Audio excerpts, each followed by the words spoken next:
আসসালামু আলাইকুম, হাই, কি অবস্থা সবার?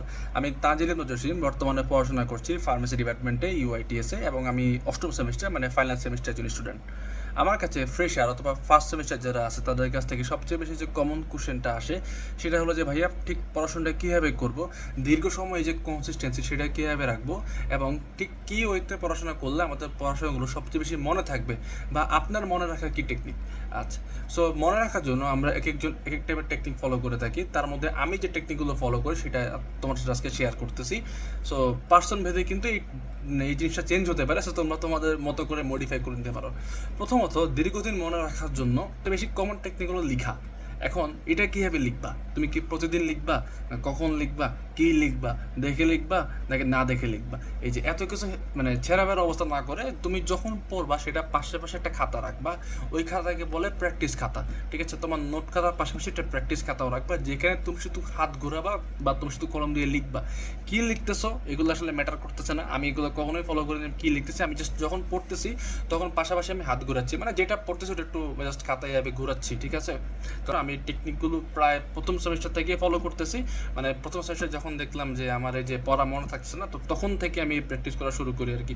সো প্রচুর লিখবা, মানে লিখতে লিখতে খাতা শেষ করে ফেলবা। আমার দেখা গেছে অর্গানিক ফার্মেসি যখন আমার এক্সাম ছিল, আমার জাস্ট একটা দিস্তা খাতায় গেছে অর্গানিক ফার্মেসি যে রিয়াকশানগুলো সেগুলো প্র্যাকটিস করতে গিয়ে। এবং হলে গিয়ে কিন্তু আমার দিব্যি প্রত্যেকটা স্ট্রাকচার মনে ছিল। ফার্মাকোলজির ক্ষেত্রেও সেম, আমার প্রত্যেকটা মেকানিজম মনে ছিল। খুব কম মেকানিজম হয়েছে যে আমার আসলে আমি ভুলে গেছি, আলহামদুলিল্লাহ। সো এটা আসলে যে খাতায় প্রচুর লিখার কারণে যে প্র্যাকটিস। তোমরা যারা ফার্মেসিতে আসো, আমি বাকি সাবজেক্টটা জানি না, তোমরা যারা ফার্মেসিতে আছো তোমাদেরকে প্রচুর লিখার প্র্যাকটিস করতে হবে। মানে হ্যান্ড নোটস তো থাকবেই, সেই পাশাপাশি যখন তুমি পড়বা তখন লিখবা, পড়া শেষ করে একবার লিখবা। এটা গেলো লিখালিখির বিষয়।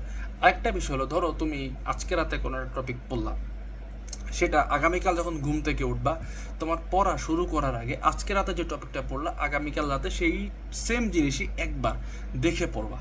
ঠিক আছে, না দেখে পড়ার কোনো দরকার নেই, একবার দেখে পড়বা। একবার দেখে পড়ার পরে তুমি মানে এবার চোখ বন্ধ করে দেখবা যে তোমার আসলে মনে থাকে কিনা।